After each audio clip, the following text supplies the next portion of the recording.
días, estamos en el arriero hoy lunes, volviendo luego de una semana. El jueves no pudimos hacer programa por una gripe habitual en un asmático como yo.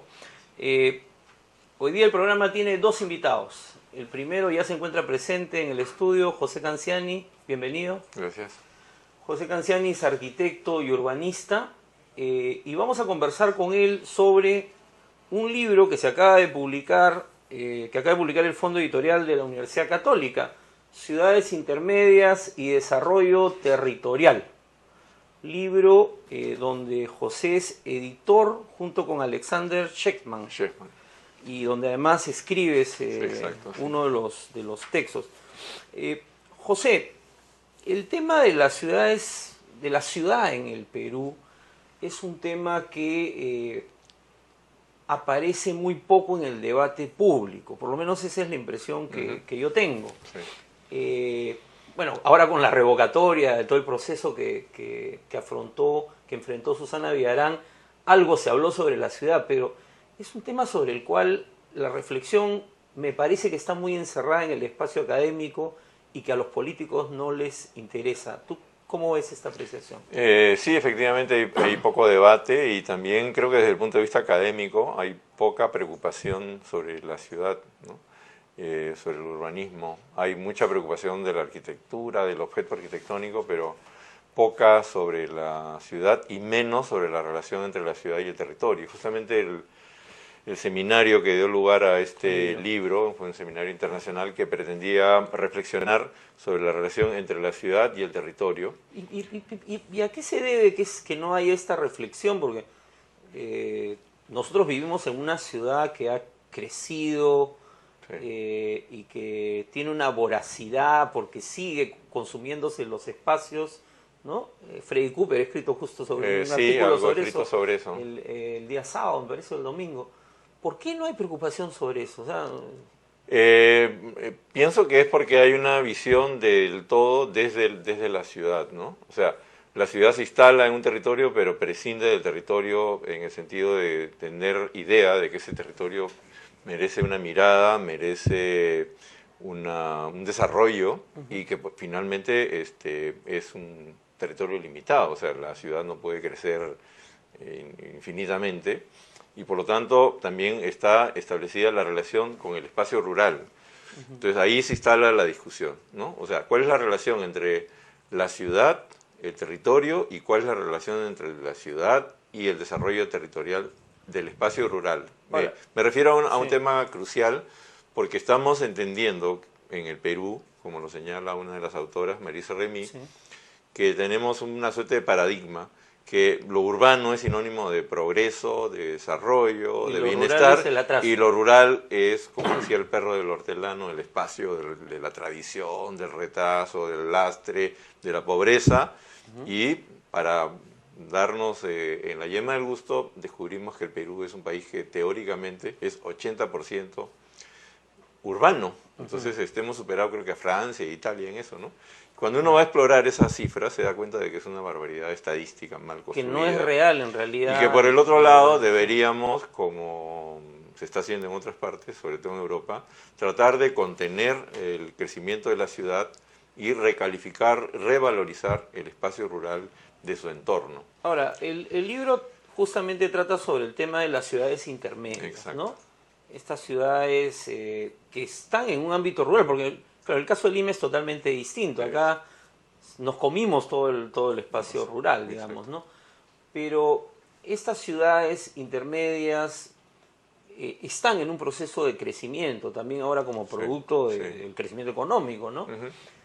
¿Qué es lo que tenemos que hacer en las ciudades intermedias? Si puedes dar algunos ejemplos, ¿no? Para evitar que se repitan los fenómenos que hemos vivido en nuestra capital. Claro, o sea, Lima es un fenómeno rarísimo, concentra el 30% de la población nacional, ¿no? Con sus cerca de 9 millones de habitantes. Entonces, y la ciudad que le sigue, Arequipa, tiene la 10ª parte de la población de Lima. O sea que frente a Arequipa ya tenemos un escalón enorme. Claro, cosa que es distinto a Colombia, a otros países. Exacto, donde ¿no? hay una red de ciudades, ¿no? Ahora, ¿qué hacer para evitar que las demás ciudades repliquen los desatinos de crecimiento limeño, centralista, que ya se está reproduciendo de alguna manera. O sea, en pequeño, Arequipa, Chiclayo, Trujillo, replican este modelo centralista en sus regiones, ¿no? Pero la idea sería justamente recalificar a las ciudades del nivel intermedio. Ciudades intermedias que estamos entendiendo no tanto como ciudades de nivel jerárquico, poblacional, intermedio, sino más bien ciudades que, como lo dice el término, intermedian. Ciudades que articulan con el mundo rural. Y hay mucho más ciudades, entre comillas, rurales de lo que se supone. O sea, ciudades que dan servicios al espacio rural, ciudades donde se alojan muchas gentes que habitan, producen en el ámbito rural. Entonces, restablecer una relación proactiva, armónica, entre los servicios que presta la ciudad al ámbito rural y lo que la ciudad hace para el desarrollo rural. Ahora, yo justo entrevisté hace 2 semanas a Richard Webb, que ha hecho un estudio sobre el impacto de la conectividad a nivel de vías de comunicación, telecomunicaciones y cómo esto había favorecido el desarrollo rural. ¿Es en esa línea que hay que avanzar o cuáles son, qué es en concreto lo que hay que hacer? La conectividad es importante porque articula un territorio, le da funcionalidad, articula el espacio rural con el espacio urbano, etcétera, ¿no? Pero también hay que tener cuidado porque si es que eso no va acompañado de una política de ordenamiento territorial, sucede lo que está sucediendo. O sea, hacemos carreteras, por ejemplo, las famosas interoceánicas, y esas están afectando gravemente el territorio. ¿Por qué? Porque dan accesibilidad al territorio, a la minería informal, al talador de bosque, al que produce para el narcotráfico, etc. Entonces, si no hay un control de ordenamiento, la carretera por sí sola no va a traer desarrollo, puede volverse todo lo contrario, digamos. Parece interesante porque alguna gente más bien piensa que el ordenamiento es una herramienta para impedir la minería formal o la gran minería. No, se trata ¿Cuál es la función? Lo que se trata del ordenamiento territorial es básicamente entender que el territorio no es un plano en blanco. O sea, el territorio es un espacio delimitado, es un espacio construido socialmente, es un territorio que tiene historia, que tiene valores patrimoniales, que tiene valores paisajísticos, valores naturales, tiene una identidad cultural, social, ¿no? Entonces creo que tenemos que dar cuenta de eso y ver dónde intervenimos. En la actualidad todos los proyectos de inversión están actuándose como trazos con un plumón sobre una página en blanco. Como entonces, si no existiera nada. Paso una carretera, pongo aquí, pongo una planta, entonces estamos viendo barbaridad y media que están degradando el territorio. Ahora, uno de los trabajos, justamente el de Pablo de Acenteno y Jorge Solano, habla sobre el desarrollo urbano en Cajamarca, ¿no? Y yo sigo mucho el tema de Cajamarca y recuerdo que hace 10 o 12 años, discutiendo con alguna gente, todo el mundo pensaba en lo que la minería trae como recursos, pero nadie estaba pensando en el crecimiento que ha tenido la ciudad y que iba a tener la ciudad y que sigue teniendo, ¿no? Eso ¿cuál es el rol ahí de los niveles de gobierno? Un poco, ya se nos ha ido el tiempo, pero ¿cuál es el rol que tiene que tener el gobierno local, el gobierno regional? ¿Quién tiene que ordenar el territorio? Bueno, son múltiples actores, pero fundamentalmente la ciudadanía. O sea, tenemos que pensar, como se hace en muchas partes, qué idea de ciudad tenemos.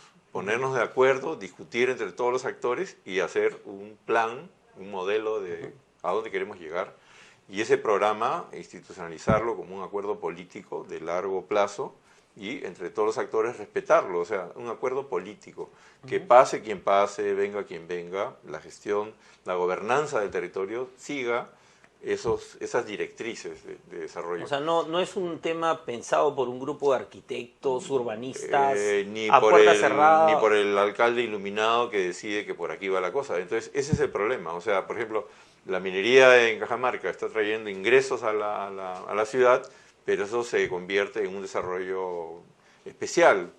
Aparecen los condominios, las segregaciones, los barrios para los empleados mineros segregados de la población local, conflicto, o sea, la ciudad que no integra, sino que segrega, y un desarrollo que está ocupando a las áreas verdes y las áreas agrícolas. Y que cuando hay conflictos en el campo, la gente de la ciudad también se moviliza porque tiene un malestar, algunos o otros defendiendo a la minería, ¿no? Exacto, entonces lo que se trata es de encontrar un balance ideal, armónico, que retome la necesidad de integrar la ciudad y el territorio, ¿no? José, una última pregunta que no tiene que ver tanto con el libro, pero yo sé que tú estás trabajando en el tema no solo del presente, sino del pasado. Sí. Y justamente me comentabas antes de iniciar el programa que estabas viendo una iniciativa en relación a lo que habían sido las huacas de la ciudad de Lima, Exacto. ¿no? Que la mayoría fueron devastadas por la expansión urbana. ¿Nos puedes contar rápidamente en qué consiste? Sí, este básicamente se proyecto? trata de recuperar la memoria de las huacas supervivientes, porque casi un 50% podríamos decir de las huacas de Lima desaparecieron, pero también otras que sobreviven fueron acorraladas por el desarrollo urbano. Entonces la idea es recuperar un poco la memoria de que esas huacas no eran elementos aislados, sino que habían tejido el territorio.